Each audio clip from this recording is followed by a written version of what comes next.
Season of the Chosen. Pyrrhic Ascent Gauntlets. A fire team is a family. Sometimes family fails. Read 7. Exo-Titan. Simulation Reconstruction Log /LA-02-03-Bazaar, The Tower, Last City. The noise of the bazaar is a background hum, seemingly electrical but performed by so many organic systems. Read 7 finds comfort in the banality of human conversation when viewed at a macro level, the impression of life. It's something other than language to him, something he imagines the universe might sound like to a warlock. At least, he assumes they hear those things. There is relief that in that moment Reed hears only the people in the bazaar, not the voices of horror that haunt him from Io's cradle. When he thinks too hard about it, he can still hear the darkness moaning through his ghost. Rather than dwell on it, he searches for something else to fixate on, something to distract him.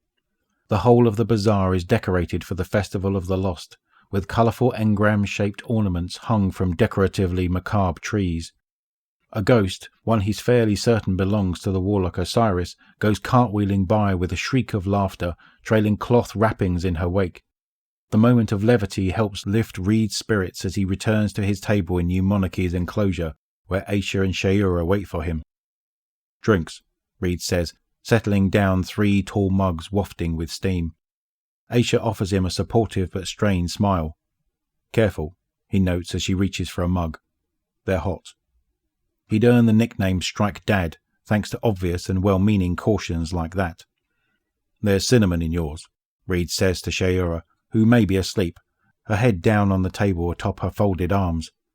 Shayura has the wherewithal to give him a distracted thumbs up. It's at least comforting, if not wholly reassuring.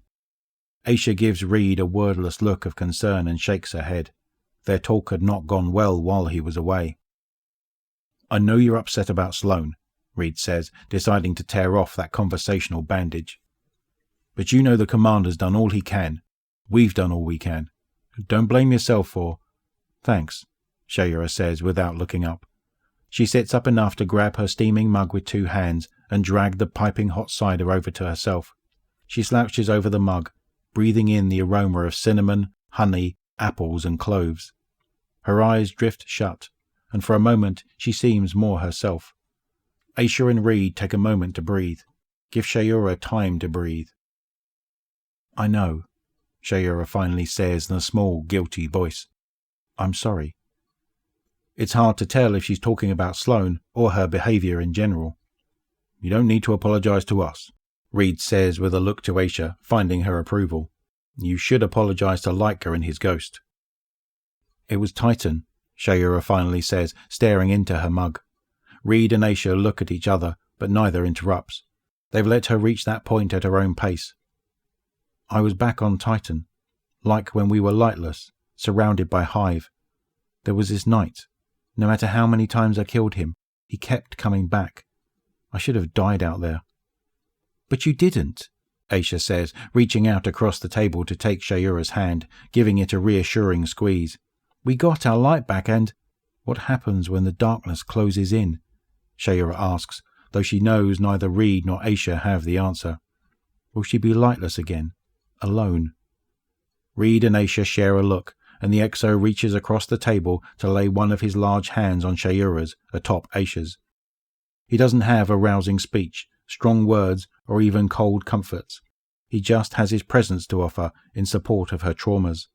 He has to hope that's enough.